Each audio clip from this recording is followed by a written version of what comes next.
നമസ്കാരം. കോഴിക്കോട്ടെ എല്ലാ പത്ര ദൃശ്യ മാധ്യമ സുഹൃത്തുക്കൾക്കും സന്തോഷം. അവർക്ക് നന്ദി. ഇവിടെ വന്നതിൽ എല്ലാവരും ഭക്ഷണം കഴിച്ചിട്ടേ പോകാൻ പാടുള്ളൂ കേട്ടോ. 3.5 ലക്ഷം സ്ക്വയർ ഫീറ്റുള്ള കേരളത്തിൻ്റെ 6ാമത്തെ പ്രൊജക്റ്റ്, 11ാമത്തെ ഇന്ത്യയിലെ പ്രൊജക്റ്റാണ് ഇന്നിവിടെ ബഹുമാനപ്പെട്ട കോഴിക്കോട് മേയർ ഉദ്ഘാടനം ചെയ്തത്. ഇതിന് സാഹചര്യമൊരുക്കിയ എല്ലാവർക്കും, കോർപ്പറേഷനും ഗവൺമെൻറ്റിനും, വിശിഷ്യ എന്നിവിടെ വന്ന എല്ലാ ബഹുമാനപ്പെട്ട രാഷ്ട്രീയ, സാമൂഹിക, സാംസ്കാരിക മണ്ഡലത്തിലെ എല്ലാ സുഹൃത്തുക്കൾക്കും നേതാക്കൾക്കും ഞാൻ നന്ദി പറയുക. കോഴിക്കോടിനെ സംബന്ധിച്ചിടത്തോളം ഇതൊരു ചെറിയ പ്രൊജക്റ്റാണ്. ഞങ്ങളെ സംബന്ധിച്ചിടത്തോളം തീർച്ചയായിട്ടും ഇതിൻ്റെ ജനങ്ങളുടെ ഏറ്റെടുക്കലിനനുസരിച്ച് കൊച്ചിയും തിരുവനന്തപുരവും മാതിരി ഒരു വലിയ മാൾ തുടങ്ങണമെന്ന് ഞങ്ങൾക്ക് ആഗ്രഹമുണ്ട്. അത് ഉടൻ തന്നെ അതിൻ്റെ പണിപ്പുര ആരംഭിക്കുകയാണ്. ഇന്നലെ ഞങ്ങളുടെ ഇൻറ്റേർണൽ മീറ്റിങ്ങിൽ ഞങ്ങളതിനെപ്പറ്റി ഡിസ്കസ് ചെയ്തു. സ്ഥലവും മറ്റ് കാര്യങ്ങളും നോക്കി അത് വളരെ ദ്രുതഗതിയിൽ തുടങ്ങാൻ തന്നെയാണ് പരിപാടി. ഇതിൽ 2000 ആളുകൾ ഇപ്പോൾ ജോലി ചെയ്യുന്നുണ്ട്. ഞങ്ങളുടെ ഹൈപ്പർ മാർക്കറ്റും മറ്റ് ഷോപ്പുകളും കൂടിയിട്ട് 2000 യുവാക്കൾ ഇവിടെ ജോലിയുണ്ട്. അപ്പോൾ ജോലി കൊടുക്കുക എന്നതാണ് കച്ചവടത്തോടു കൂടി ഞങ്ങളും ചെയ്യുന്നത്.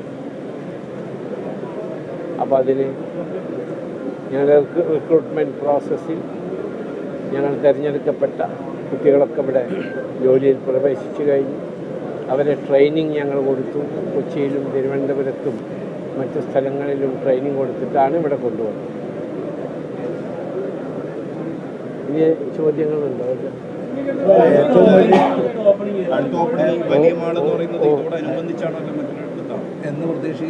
ഓരോരുത്തർ ചോദിക്കുകയാണെങ്കിൽ ഞാൻ ശരിക്കും മറുപടി പറയാം.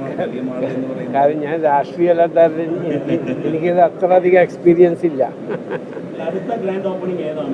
അടുത്ത ഓപ്പണിംഗ് ഞങ്ങളുടെ കേരളത്തിലെ കോട്ടയത്തായിരിക്കും. പണി ഏതാണ്ട് പൂർത്തിയായി കഴിഞ്ഞു. കോട്ടയത്ത് ഒരു 3 മാസത്തിനുള്ളിൽ കോട്ടയത്തെ ഞങ്ങളെ മാൾ, അത് ഞങ്ങളുടെ ഫിസിബിലിറ്റി സ്റ്റഡി, വേയബിലിറ്റി സ്റ്റഡി അതനുസരിച്ച് ഞങ്ങൾ അതിൻ്റെ സ്റ്റഡി ചെയ്തിട്ട് അത് ഞങ്ങൾ മാൾ തുടങ്ങുകയും ജോലി കൊടുക്കുകയും ചെയ്യുന്നതും അത് ലാഭകരമായി നടത്താൻ പറ്റുമോ എന്നുള്ള ഫിസിബിലിറ്റി സ്റ്റഡിയുടെ ബേസ് ചെയ്തുകൊണ്ടാണ് ഞങ്ങളത് തീരുമാനമെടുക്കുന്നത്.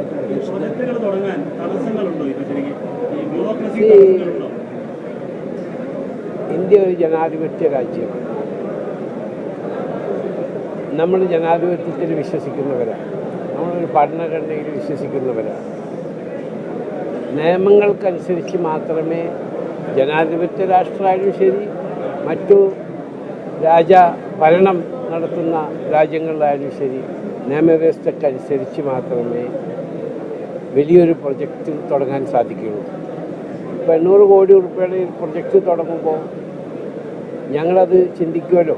അതിന് ലീഗൽ ഫേമിനെ വെച്ച് എന്തെല്ലാം ബുദ്ധിമുട്ടുകൾ ഞങ്ങൾക്ക് പരിഹരിക്കപ്പെടേണ്ടതുണ്ട് എന്ന് ഞങ്ങളുടെ ലീഗൽ ഒപ്പീനിയൻ അനുസരിച്ചിട്ടായിരിക്കുമല്ലോ ഞങ്ങൾ നീങ്ങുക. അതിൽ ചില തടസ്സങ്ങളുണ്ടെങ്കിൽ തന്നെ അത് എങ്ങനെയാണ് ആ തടസ്സങ്ങളിൽ ഞങ്ങളെ ഹെൽപ്പ് ചെയ്യാൻ സാധിക്കുന്നത് നിയമത്തിൻ്റെ ഉള്ളിൽ നിന്നുകൊണ്ട്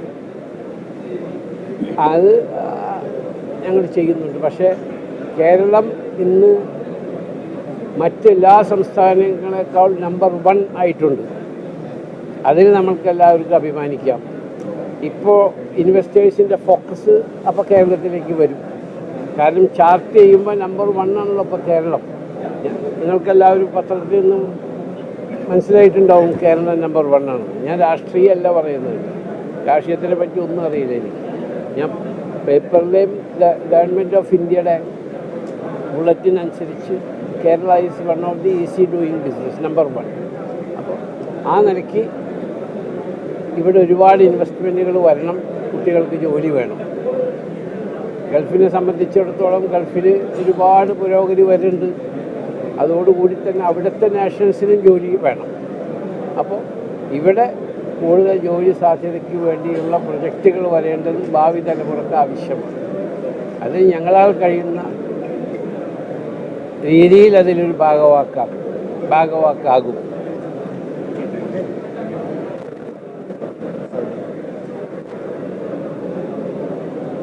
ഇപ്പോൾ 25,000 ആളുകൾക്ക് ഇരുന്ന് ജോലി ചെയ്യാൻ പറ്റാവുന്ന സൈബർ ട്വിൻ ടവർ ഇന്ത്യയിലെ തന്നെ one of the biggest twin ടവറാണ് ഇപ്പോൾ നമ്മുടെ സ്മാർട്ട് സിറ്റി ഇൻഫോ പാർക്ക് കൊച്ചിയിൽ വരും.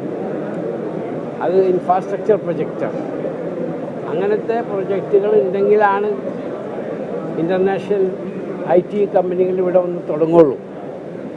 കാരണം അവർക്ക് അവരിവിടെ വന്ന് സ്ഥലമെടുത്ത് ബിൽഡിംഗ് വന്നിട്ടൊന്നും അവർ വരില്ല. അപ്പോൾ അതിനുള്ളൊരു ഇൻഫ്രാസ്ട്രക്ചറാണ് ഞങ്ങളിപ്പോൾ ഉണ്ടാക്കിക്കൊണ്ടുവരുന്നത്. അതുകൂടാതെ കളമശ്ശേരിയിൽ ഇപ്പോൾ അടുത്ത് ഫൗണ്ടേഷൻ സ്റ്റോൺ ഇടും. ഞങ്ങളുടെ ഫുഡ് പ്രോസസ്സിങ് അതുകൂടാണ്ട് ഞങ്ങൾ ഈ ഫുഡ് പ്രോസസ്സിങ് കൂടുതൽ ഞങ്ങൾ ഫോക്കസ് ചെയ്യുന്നതിൻ്റെ കാരണം അവിടെ ഞങ്ങളുടെ 250 ഹൈപ്പർ മാർക്കറ്റ് GCCയിലും ഈജിപ്തിലും ഫാർ ഈസ്റ്റിലൊക്കെ ഉള്ളപ്പോൾ അവിടെയൊക്കെ uninterrupted supply of food products. അതാണ് ഞങ്ങളുടെ next slogan, uninterrupted supply of food products. അതിന് വേണ്ടിയിട്ടാണ് ഞങ്ങൾ ഈ ഫുഡ് പ്രോസസ്സിങ് തുടങ്ങുന്നത്. അത് ഇന്ത്യയിലെ പല ഭാഗത്തും ഇപ്പം ഉണ്ട്, ഇനിയും തുടങ്ങും.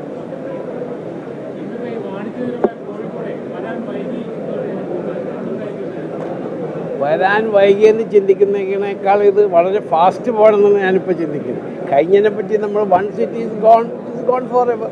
Think about future. ഇനിയിപ്പോൾ നേരം വൈകി എന്ന് പറഞ്ഞ് കരഞ്ഞിരുന്നിട്ട് കാര്യമില്ലല്ലോ. അപ്പോൾ ഫാസ്റ്റായിട്ട് കാര്യങ്ങൾ മുന്നോട്ട് പോവുക. അതിനുള്ള പ്രാരംഭ പ്രവർത്തനങ്ങൾ ഇന്നലെ ഞങ്ങൾ ഇരുന്ന് അതിനുള്ളൊരു ഐഡിയ തീരുമാനിച്ചിരിക്കുക. അത് ഇതിൻ്റെ സ്ഥിതി എന്താണെന്ന് നോക്കിയിട്ടേ അത് തീരുമാനിക്കുള്ളൂ. അല്ലാണ്ട് ഇത് ലാഭകരമായി നടത്തിക്കൊണ്ട് പോകാമെന്നുണ്ടെങ്കിൽ നമുക്ക് വലുത് തുടങ്ങാം. അതല്ലെങ്കിൽ ഇത് തന്നെ നടക്കും.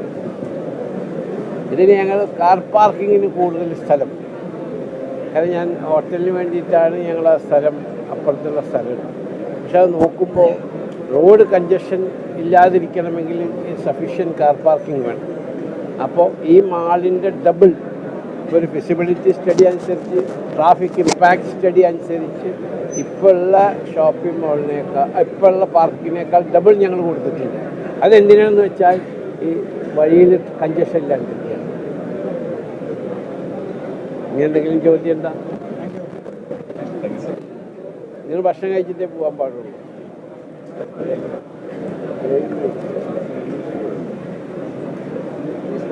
I am very happy to inaugurate our shopping mall in business city of Calicut in Kerala. This is one of our dream projects that we inaugurated today. It's about 350,000 square feet. 2,000 young boys and girls are working here. I'm very happy to give employment to my fellow citizens, Indian, and particularly in Kerala. Yes, our India's biggest shopping mall is in Ahmedabad. We already got the land. Now the designing is going on. Because Ahmedabad, where I spent 4.5 years, and I brought up in Ahmedabad, this is my responsibility to start. I am getting full support from the central government and the Ministry of Commerce and also all the ministries of central government. Because you know that in Lucknow, our expectation was 30,000 people. Now more than 65,000 people are coming to our shopping mall in Lucknow. So the people of Uttar Pradesh are very happy. And and they are coming every day, average 40 to 50,000. And also in Hyderabad, very good footfall, and we are expecting in some other places to be announced later. Thank you.